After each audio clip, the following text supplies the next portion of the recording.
అంటే అంటే ఏంటో తెలియకుండానే అని అడిగావా? ఆ, నిజంగానే తెలీదు. అంటే నువ్వు మా హ్యాపీని ప్రేమించలేదా?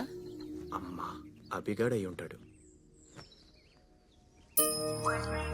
భారతదేశం నా మాతృభూమి, భారతీయులందరూ నా సహోదరులు. I love India only, not happy.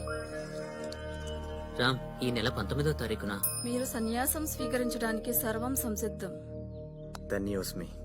దేవి సన్యాసం అంటాడేంటి? ఆ అబ్బాయి మంచోడు నాన్న. నువ్వు దేవుడు.